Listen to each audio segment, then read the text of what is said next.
Hello दोस्तों, कैसे हैं आप लोग। स्वागत है आपका लोक स्टडी पे। तो आज जो हमने चैप्टर उठाया है वो 11th क्लास का न्यूरल सिस्टम नाम का चैप्टर है। इसमें हम नर्वस सिस्टम के बारे में पढ़ेंगे। तो चलिए शुरू करते हैं। ठीक है, तो देखिए यहाँ पर हमारे पास क्या लिखा हुआ है। पहला पॉइंट लिखा हुआ है, फर्स्ट पॉइंट हमारे पास लिखा हुआ है, the neural system of all animal is composed of highly specialised cells called neuron which can detect, receive and transmit different kind of stimuli. ठीक है, तो इसका क्या मतलब है, इस लाइन का मतलब ये है कि जितने भी ऑर्गेनिज्म हैं वो एक स्पेशल, उनके अंदर एक स्पेशलाइज सिस्टम है जिसको बोलते हैं न्यूरल सिस्टम। और उस सिस्टम को बनाने वाली सेल का नाम होता है न्यूरॉन, जो स्पेशल टाइप ऑफ सेल होती है। क्या खासियत होती है इस सेल की, इस सेल की खासियत ये होती है कि ये किसी भी स्टिमुलाई को, किसी भी चेंज को ये डिटेक्ट कर सकती है, रिसीव कर सकती है और ट्रांसमिट कर सकती है to different kind of stimuli to the brain और टू द नेक्स्ट और अनदर न्यूरॉन। ठीक है, अब यहाँ पर अगला हमारे पास पॉइंट आ रहा है, the neural organisation is very simple in lower invertebrate. इसका क्या मतलब हुआ, इसका मतलब ये हुआ कि जो लोअर इन्वर्टिब्रेट्स होते हैं उनमें आपको सिंपल न्यूरल ऑर्गेनाइजेशन देखने को मिलता है। इसका एग्जांपल है हाइड्रा। ठीक है, हाइड्रा के अंदर आपको नेटवर्क ऑफ न्यूरॉन देखने को मिलता है। नेटवर्क ऑफ न्यूरॉन का मतलब न्यूरॉन का जाल देखने को मिलता है। जैसे कि ये न्यूरॉन है, ठीक है, तो ये देखिए ये नेटवर्क बनता चला जा रहा है। ऐसे ही आप इसके यहाँ डेंड्राइट्स निकाल दीजिए, ये देखिए ये ऐसे नेटवर्क बन जाता है। तो ये सिंपल नेटवर्क है। यहाँ पर कोई भी आपको ब्रेन फॉर्मेशन देखने को नहीं मिलेगी कि ये ब्रेन फॉर्म हो गया कहीं पे, और या फिर कोई गैंग्लियन फॉर्म हो गया, या फिर कहीं पे गैंग्लियन फॉर्म हो गया। अभी मैं आपको बताऊंगा कि, चलिए यहीं बता देता हूँ। गैंग्लियन जो होता है एक तरह से क्लस्टर ऑफ न्यूरॉन्स होते हैं। न्यूरॉन्स के क्या होते हैं, क्लस्टर होते हैं, गुच्छे होते हैं जो आपस में गुथ जाते हैं और एक पर्टिकुलर शेप लेते हैं, जिन्हें हम क्या बोलते हैं, गैंग्लियन बोलते हैं। ठीक है, चलिए, तो ये सब आपको लोअर इन्वर्टिब्रेट्स में देखने को नहीं मिलते। लोअर इन्वर्टिब्रेट्स में सिंपल आपको क्या देखने को मिलता है, न्यूरल ऑर्गेनाइजेशन देखने को मिलता है, जो बहुत ही क्या होता है, सिंपल होता है। एग्जाम्पल क्या है इसका, हाइड्रा, जिसमें नेटवर्क ऑफ न्यूरॉन देखने को मिले। ठीक है, अब हमें आगे बताया जा रहा है कि neural system is better organised in insect where a brain is present along with the number of ganglia and neural tissue. देखिए मैंने बोला ना कि जैसे जैसे आप ऑर्गेनाइजेशन में आगे बढ़ते चले जाते हैं, जैसे लोअर इन्वर्टिब्रेट्स थे तो लोअर इन्वर्टिब्रेट्स में सिंपल ऑर्गेनाइजेशन था। अब आप किस में आ गए, अब आप आ गए इंसेक्ट में। तो इंसेक्ट में ऑर्गेनाइजेशन हाई लेवल का हो गया, तो वहाँ पर आपको क्या देखने को मिल रहा है, ब्रेन देखने को मिल रहा है। और क्या देखने को मिल रहा है, ब्रेन के साथ साथ आपको नंबर ऑफ गैंग्लिया देखने को मिल रहे हैं, न्यूरल टिश्यू देखने को मिल रहा है। तो यहाँ पर आप समझ गए कि जैसे जैसे ऑर्गेनाइजेशन का लेवल बढ़ता है वैसे वैसे न्यूरल सिस्टम भी एडवांस होता चला जाता है। अब बात करते हैं वर्टिब्रेट्स की, तो vertebrates have more developed neural system.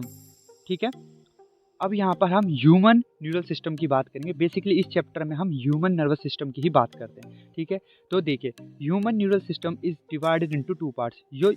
जो आपका ह्यूमन नर्वस सिस्टम है वो दो पार्ट्स में डिवाइडेड है। पहला है सीएनएस सेंट्रल नर्वस सिस्टम और दूसरा है आपका पीएनएस पेरीफेरल नर्वस सिस्टम। एक है सेंट्रल नर्वस सिस्टम और एक है आपका पेरीफेरल नर्वस सिस्टम। ठीक है, अब बात कर लेते हैं सेंट्रल नर्वस सिस्टम की। तो central nervous system includes brain and spinal cord. Central nervous system में आपके ब्रेन पाया जाता है और स्पाइनल कोड होता है। ठीक है, और is the site for information processing and control. मतलब ब्रेन और स्पाइनल कोड वो जगह है जहां पर इंफॉर्मेशन को क्या किया जाता है, प्रोसेस किया जाता है और कंट्रोल किया जाता है। ह्यूमन नर्वस सिस्टम में जो सेंट्रल नर्वस सिस्टम है उसमें ब्रेन और स्पाइनल कोड होता है और ये क्या करते हैं, इंफॉर्मेशन को प्रोसेसिंग करते हैं और उसको कंट्रोल करते हैं। ठीक है, the peripheral nervous system comprises of all the nerves of the body associated with the CNS. कहने का मतलब देखिए, जैसे कि ये आपका मान लीजिए, यहाँ मैं बनाता हूँ, एक मिनट, देखिए यहाँ बनाता हूँ, जैसे कि ये एक ब्रेन है और ये आपकी स्पाइनल कोड है। अब पेरिफेरल नर्वस सिस्टम मतलब ये होगा पेरीफेरी पे जो जा रहा है। अब जो ब्रेन और स्पाइनल कोड है इसका क्या काम है, इसका काम तो है प्रोसेसिंग का, कंट्रोल का। ठीक है, बट जो पेरिफेरल नर्वस सिस्टम अभी मैंने बनाया था उस पेरिफेरल नर्वस सिस्टम का क्या काम है, the peripheral nervous system comprises all the nerves of the body associated with the CNS. CNS के साथ यानी कि ब्रेन और स्पाइनल कोड के साथ जितनी भी नर्व्स जुड़ी हुई है एडिशनली वो सब पेरिफेरल नर्वस सिस्टम को बनाती हैं। और यहाँ पर पेरिफेरल नर्वस सिस्टम के जो फाइबर्स हैं वो दो टाइप के होते हैं। एक होते हैं आपके एफरेंट फाइबर्स और एक होते हैं इफरेंट फाइबर्स। अब मैं समझाता हूँ एफरेंट और इफरेंट फाइबर क्या होते हैं। देखिए, जैसे कि ये आपका, जैसे कि मैंने भी बताया कि ये ब्रेन है और ये स्पाइनल कोड है और ये आपके पीएनएस यानी कि पेरीफेरल नर्वस सिस्टम के फाइबर है। ठीक है, अब देखिए 2 तरीके के फाइबर बोल रहे हैं, एक है इफरेंट फाइबर और मान लेते हैं एक है एफरेंट फाइबर। तो एफरेंट फाइबर का क्या काम होता है? एफरेंट फाइबर का काम होता है कोई भी स्टिमुलाई आई उस स्टिमुलाई को कैच करना और ब्रेन और स्पाइनल कोर्ड तक लेके जाना, ठीक है? और इफरेंट फाइबर का क्या काम होता है? इफरेंट फाइबर का काम होता है कोई भी सिग्नल जो ब्रेन ने प्रोसेस किया है उसको वापस उस पर्टिकुलर साइट पे लेके जाना जहाँ पर उसकी ज़रूरत है। जैसे कि मान लेते हैं कि अ, एक व्यक्ति है जो बैठा हुआ है और उसके जस्ट पीछे क्या हो रही है, कैंडल रखी हुई है, ठीक है? अब वो कैंडल जल रही है, अब उसने अचानक से अपना हाथ पीछे किया, उसे नहीं पता था कि पीछे कैंडल रखी है, ठीक है? अब ये कैंडल जो है ये जल रही है, ठीक है? अब उसका हैंड जो है ये पीछे की तरफ उसका हैंड आया, ठीक है? अब यहाँ से क्या हुआ, उसे हीट महसूस हुई तो उसने अपना हैंड क्या किया, तुरंत अपना हैंड हटा लिया, ठीक है? तुरंत अपना हैंड हटा लिया उसने। अब इससे क्या समझते हैं? इससे ये समझ में आता है कि उसने देखा कि उसके जो सराउंडिंग का जो एनवायरनमेंट था, जो एटमॉस्फेयर था, जो सराउंडिंग थी उसमें चेंज आया, उस चेंज को उसकी बॉडी ने सेंस किया और तुरंत एक स्टिमुलाई जनरेट हुआ। तो क्या हुआ होगा यहाँ पर एक सिग्नल तो उस जो मोमबत्ती है उसकी हीट से गया होगा बॉडी की तरफ, जो सिग्नल को कौन ब्रेन तक लेके गया होगा? वो लेके गया होगा एफरेंट फाइबर, ठीक है? अब ब्रेन ने प्रोसेस किया और ब्रेन ने सिग्नल दिया कि भैया हाथ हटाओ, तो उस सिग्नल को कौन लेके आया ब्रेन से वापस साइट पे? वो लेके आया इफरेंट फाइबर।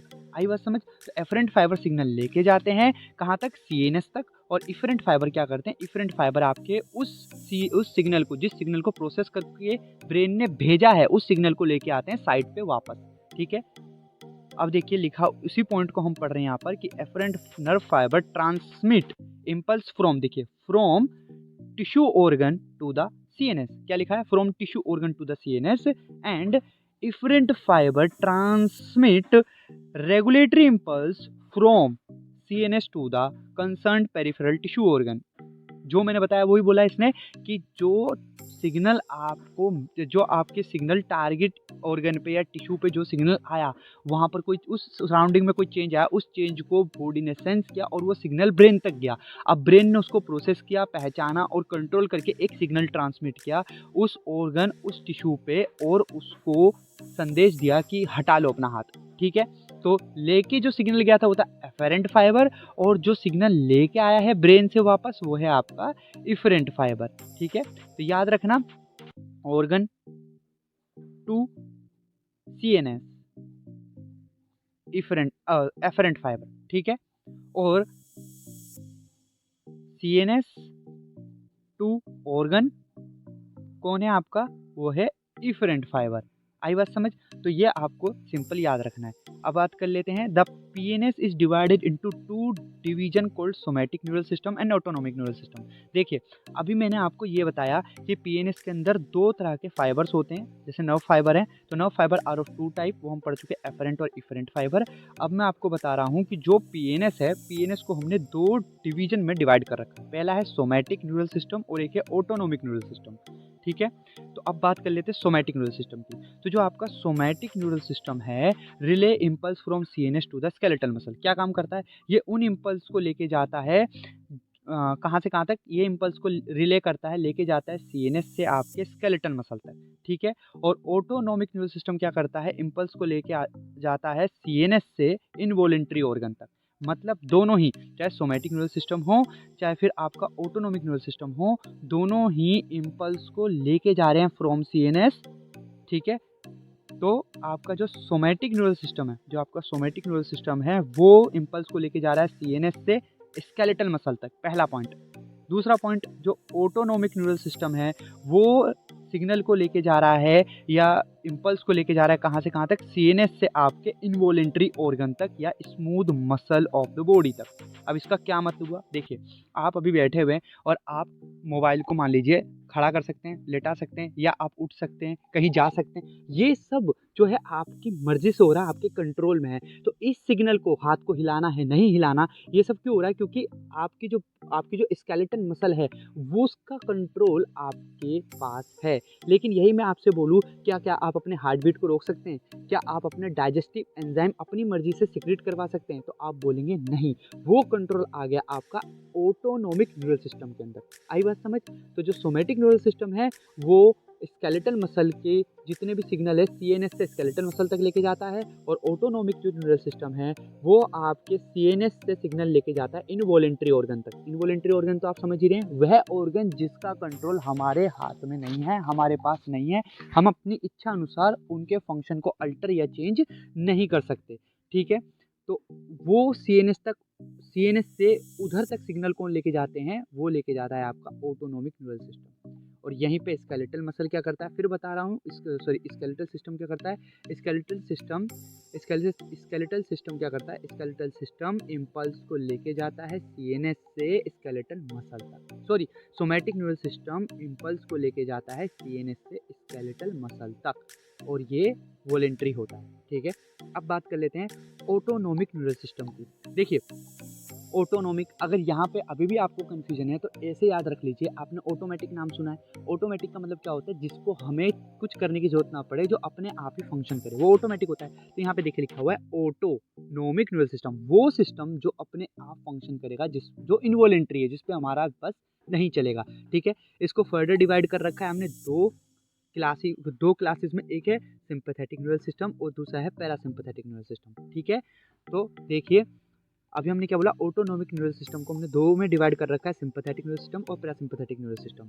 अब बात कर लेते हैं विसरल नर्वस सिस्टम की। किसकी बात करते हैं, विसरल नर्वस सिस्टम की। Is the part of peripheral nervous system. ये किसका पार्ट है, ये पेरिफेरल नर्वस सिस्टम का पार्ट है, that comprise whole complex nerve fibre ganglia plexuses by which impulse travel from the CNS यानी कि central nervous system to the viscera, from the visceral to the central nervous system. इसका क्या मतलब है, देखिए जो विसरल नर्वस सिस्टम है ये पेरिफेरल नर्वस सिस्टम का ही पार्ट है। इसमें नर्व्स आते हैं, फाइबर्स आते हैं, गैंग्लिया आते हैं और प्लेक्सेस आते हैं। प्लेक्सेस क्या होते हैं, प्लेक्सेस एक्चुअली में नर्व का जाल होता है, नेट होता है, उसे ही प्लेक्सेस कहते हैं। ठीक है, अब ये कहाँ से कहाँ तक सिग्नल को ट्रांसमिट करते हैं, तो देखिए ये सीएनएस से सिग्नल लेके जाते हैं आपके विसरा तक। विसरा मतलब आपके जो ऑर्गन्स होते हैं उनको हम विसरा भी कहते हैं। तो सीएनएस से इंटरनल ऑर्गन तक ये सिग्नल लेके जाते हैं और विसरा से सीएनएस से रिटर्न ये सिग्नल लेके आते हैं। ठीक है, ये काम होता है विसरल नर्वस सिस्टम का। ठीक है, अब बात करते हैं neuron as a structural and functional unit of neural system. ठीक है, तो neurons as a structural and functional unit of neural system में neurons is a microscopic structure composed of 3 major parts, namely cell body, dendrites, axon. कहने का मतलब है कि जो आपके पास न्यूरॉन्स होते हैं, जैसे कि देखिए ये न्यूरॉन्स हैं, ठीक है, ये आपके पास एक न्यूरॉन है, इस न्यूरॉन में क्या है, एक है सेल बॉडी, एक है एक्सोन और एक है डेंड्राइट्स। ठीक है, यही पढ़ा हमने कि जो न्यूरॉन्स होते हैं वो माइक्रोस्कोपिक स्ट्रक्चर होती है। न्यूरॉन एक माइक्रोस्कोपिक स्ट्रक्चर है, इसके अंदर 3 पार्ट होते हैं। ये पहला है सेल बॉडी, फिर है डेंड्राइट्स और है एक्सोन। ठीक है, the cell body contain cytoplasm with typical cell organelles and contain granule body called Nissl's granules. क्या बोला मैंने, निजल ग्रेन्यूल्स। तो देखिए अभी मैं आपको बता देता हूँ कि जो आप यहाँ पे देखिए, यहाँ पर आप क्या देख रहे हैं, यहाँ पर आप एक न्यूरॉन को देख रहे हैं। तो इस न्यूरॉन में क्या है, इस न्यूरॉन में एक ये आपकी सेल बॉडी है, ये आपके डेंड्राइट्स, ठीक है, और ये आपका लंबा सा जो हिस्सा है ये है एक्सोन। ठीक है, ये 3 पार्ट है। अब जो सेल बॉडी यहाँ पर बताई गई है, इस सेल बॉडी में क्या है, इस सेल बॉडी में साइटोप्लाज्म भी होंगे, इस सेल बॉडी में ऑर्गेनल भी होंगे, और साथ में यहाँ पर आप देख रहे हैं रेड रेड रेड डॉटेड हैं, ये ग्रेन्यूल्स क्या है, इन्हीं को बोलते हैं हम निजल्स ग्रेन्यूल्स। क्या कहते हैं, निजल्स ग्रेन्यूल्स। नाम है इनका ISSL ग्रेन्यूल। ठीक है, निजल्स ग्रेन्यूल्स। समझ गए बात आप। अब यहाँ पर मैं आपको बताना चाहता हूँ कि ये हमने क्या देखा, अभी एक न्यूरॉन को देखा।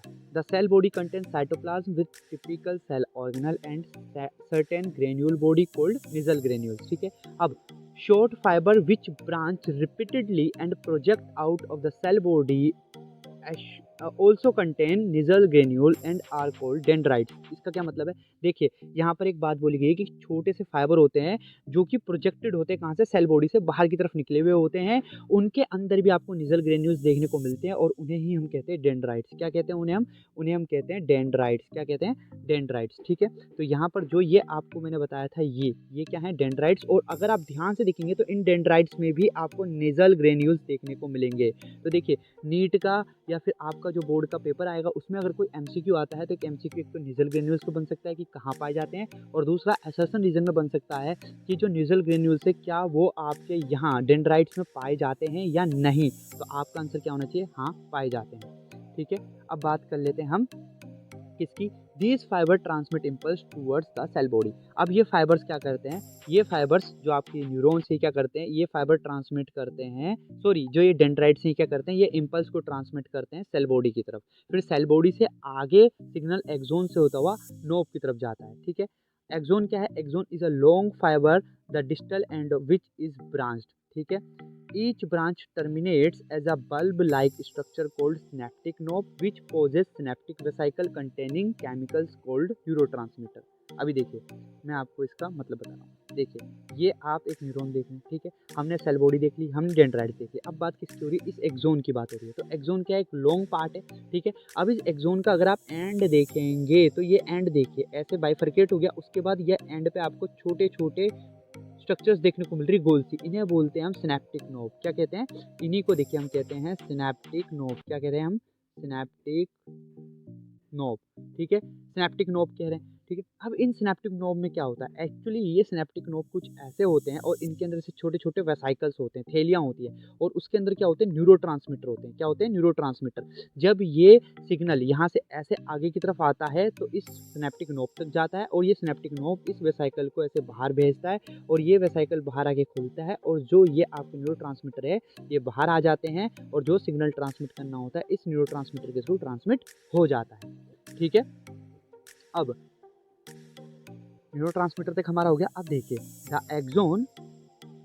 एक्सोन ट्रांसमिट, अब एक्सोन की बात कर लेते हैं। Axon transmit nerve impulse away from the cell body, cell body से एक्सोन सिग्नल को दूर भेजेगा to a synapse of a neuromuscular junction. ठीक है, अभी मैं इसको समझाता हूँ। देखिए, ये जो आपकी सेल बॉडी है, ये जो आपकी सेल बॉडी है, इस सेल बॉडी से सिग्नल आगे गया, और देखिए डायरेक्शन, देखिए डायरेक्शन इस एक्सोन की तरफ गया, फिर इस एक्सोन से होता हुआ सिनेप्टिक नोब की तरफ गया। अब सिनेप्टिक नोब से क्या होगा, सिनेप्टिक नोब से सिग्नल जाएगा न्यूरोमस्कुलर जंक्शन तक। कहाँ जाएगा, न्यूरोमस्कुलर जंक्शन तक। क्योंकि हम ह्यूमन नर्वस सिस्टम पढ़ रहे हैं, मैं बता देता हूँ। जैसे देखिए, जैसे कि एक स्केलेटल मसल ले लेते हैं, ये एक स्केलेटल मसल है। ठीक है ना, एक मिनट, ठीक है, चलिए, ये एक स्केलेटल मसल है, ये इसके रिसेप्टर हो गए। ठीक है, और यहाँ पर आपका एक नोब है मान लीजिए। ठीक है, अब ये सिग्नल आया, अब क्या होगा कि ये नोब क्या करेगा, इस न्यूरोट्रांसमीटर को ऐसे छोड़ेगा बाहर। जैसे ही न्यूरोट्रांसमीटर बाहर जाएंगे वो इन रिसेप्टर्स पे आएंगे और अटैच हो जाएंगे।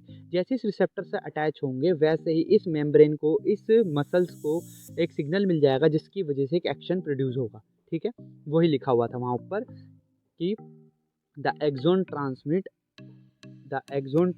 Nerve impulse away from the cell body to a synapse और अ न्यूरोमस्कुलर जंक्शन। ठीक है, based on the number of axon. अब यहाँ तक तो हमने न्यूरॉन को समझ लिया, डेंड्राइट्स, एक्सोन, सेल बॉडी, ये सब हमने देख लिया। अब हम बात करते हैं कि एक्सोन क्या काम करते हैं। देखिए अब बात कर लेते हैं कि टाइप ऑफ न्यूरॉन्स कितने होते हैं। देखिए, based on the number of axon, किसके बेसिस पे, based on the number of axon and dendrites. Dendrite और एक्सोन के नंबर पर हमने न्यूरॉन्स को डिवाइड कर रखा है 3 टाइप्स में। एक है, पहला है आपका मल्टीपोलर न्यूरॉन, दूसरा है बाइपोलर न्यूरॉन, और लास्ट में है यूनिपोलर न्यूरॉन। ठीक है, लास्ट में क्या है आपका, यूनिपोलर न्यूरॉन। तो अब बात कर लेते हैं कि मल्टीपोलर न्यूरॉन कहाँ पाया जाता है। मल्टीपोलर न्यूरॉन पाया जाता है आपका सेरेब्रल कॉर्टेक्स में। बाइपोलर न्यूरॉन कहाँ पाया जाता है, ये पाया जाता है retina of I. Unipolar neuron कहाँ पाया जाता है, यूनिपोलर न्यूरॉन पाया जाता है आपका एम्ब्रियोनिक स्टेज में। ठीक है, अब बात कर लेते हैं कि मल्टीपोलर जो न्यूरॉन होता है इसमें क्या होता है, इसमें एक एक्सोन होता है, 1 एक्सोन एंड 2 और मोर डेंड्राइट। एक एक्सोन होगा और 2 या 2 से ज़्यादा डेंड्राइट्स होंगे। ठीक है, समझ गए। बाइपोलर में क्या होगा, एक एक्सोन होगा और एक ही डेंड्राइट होगा। क्या होगा बाइपोलर में, एक एक्सोन होगा और एक ही डेंड्राइट, 1 डेंड्राइट, और ये कहाँ पाया जाएगा आपका, ये पाया जाएगा आपका रेटिना में। ठीक है, आई के अंदर रेटिना होता है वहाँ। यूनिपोलर में क्या होता है, यूनिपोलर में cell body with 1 axon, cell body में एक एक्सोन होगा और ये केवल पाया जाएगा आपका एम्ब्रियोनिक स्टेज में। क्लियर। अब बात कर लेते हैं, there are 2 type of axon, namely myelinated and non myelinated axon. ठीक है, यहाँ पर देखिए अभी हमने न्यूरॉन की बात कर ली, अब बात कर लेते हैं एक्सोन की। एक्सोन भी दो तरीके के होते हैं, एक होते हैं माइलिनेटेड और एक होते हैं नॉन माइलिनेटेड। ठीक है, माइलिनेटेड नॉन माइलिनेटेड क्या होते हैं बता देता हूँ। देखिए अगर आप इस डायग्राम को ध्यान से देख रहे हैं तो इस डायग्राम में आपको ये देखिए ये एक स्ट्रक्चर देखने को मिल रही है। ये क्या है एक्चुअल में, ये आपकी है माइलिन शीट। क्या है आपकी ये माइलिन शीट, ये देखिए ये है आपकी माइलिन शीट। अब चूंकि इस न्यूरॉन में माइलिन शीट पाई जा रही है तो ये न्यूरॉन हो गया माइलिनेटेड। क्या हो गया, माइलिनेटेड न्यूरॉन। अगर ये माइलिन शीट नहीं होती तो यही न्यूरॉन क्या होता, नॉन माइलिनेटेड। क्या होता, non myelinated.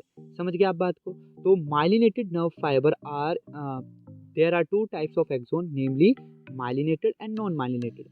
Myelinated nerve fiber are evolved sorry myelinated nerve fiber are enveloped with Schwann cell which form myelin sheath found around the axon. तो क्या बोल रहा है कि एक्सोन के अराउंड एक श्वान सेल होती है जो कि माइलिन शीट को फॉर्म करती है। The gap between two adjacent myelin sheath are called node of Ranvier. देखिए एक एमसीक्यू है यहाँ पर कि नोड ऑफ रेनवियर कहाँ पाया जाता है और क्या होता है। तो नोड ऑफ रेनवियर जो है वो आपका पाया जाता है न्यूरॉन में, वो भी एक्सोन पे। और क्या होता है, जो दो माइलिनेटेड शीट है, मान लीजिए ये दो माइलिनेटेड शीट है आपकी, इन दो माइलिनेटेड शीट के बीच में जो ये आपको गैप दिख रहा है, इसी गैप को हम कह रहे हैं नोड ऑफ रेनवियर। क्या कह रहे हैं, नोड ऑफ रेनवियर। क्लियर। अब myelinated nerve fibre are found in spinal and cranial nerve. कहाँ कहाँ पाई जाती है myelinated nerve fibre, myelinated nerve fibre पाई जाती है आपकी स्पाइनल और क्रेनियल नर्व में। क्लियर। और अनमाइलिनेटेड नर्व फाइबर कहाँ पाई जाती है, अनमाइलिनेटेड नर्व फाइबर में पहली बात तो श्वान सेल होती है, enclosed by a Schwann cell that does not form myelin sheath around the axon and is commonly found in autonomous and somatic nervous system। समझ गए। तो कहाँ पाई जाती है न्यूरल अनमाइलिनेटेड नर्व फाइबर, कहाँ पाई जाती है, ये पाई जाती है आपकी autonomous and somatic neural system में। ठीक है, ये आपकी एक नर्व है। अब इसको ध्यान से देख लेते हैं। देखिए ये रहे आपके डेंड्राइट्स, नेजल ग्रेन्यूल्स ये रहे, सेल बॉडी आपकी ये रही, ये सेल बॉडी के अंदर मौजूद न्यूक्लियस रहा, श्वान सेल ये रही, ये ब्लैक में जो है श्वान सेल है, ये आपका जो ये लंबा सा थ्रेड जा रहा है ये एक्सोन है। ठीक है, ये माइलिनेटेड शीट हो गई, नोड ऑफ रेनवियर ये रहा। देखिए ये रहा, ये जो गैप है इस गैप को हमने बोला नोड ऑफ रेनवियर, ये एक्सोनल टर्मिनल, और लास्ट में जो है ये आपके सिनेप्टिक नोब है। क्लियर। ये आपका टिपिकल एक्सोन का डायग्राम था। अभी मैंने आपको यूनिपोलर, बाईपोलर एक्सोन बताया और न्यूरॉन बताया। ठीक है, तो यूनिपोलर में हमने देखा था कि एक आपका सेल बॉडी है, देखिए सेल बॉडी है और ये रहे आपके दो एक्सोन। ठीक है, बाई, और देखिए नोटिस कीजिए इस सेल बॉडी में कोई भी डेंड्राइट नहीं है, इस सेल बॉडी में कोई भी डेंड्राइट नहीं है। जबकि बाईपोलर में अगर आप देखें तो बाईपोलर में सिंगल एक्सोन है। देखिए सिंगल एक्सोन है कि नहीं है, सिंगल एक्सोन है, ये सिंगल एक्सोन है लेकिन दो डेंड्राइट, बाइपोलर हो गए। अब मल्टीपोलर में क्या है कि देखिए एक सिंगल एक्सोन है, मल्टीपोलर में आपका, एक मिनट, मल्टीपोलर में आपका सिंगल एक्सोन है और मल्टीपल डेंड्राइट्स हैं। क्लियर होगी बात। तो ये आपका यूनिपोलर, बाइपोलर और मल्टीपोलर न्यूरॉन हो गए। चलिए आज की क्लास हम यहीं तक करते हैं। अगली क्लास में हम generation and conduction of nerve impulse पे बात करेंगे।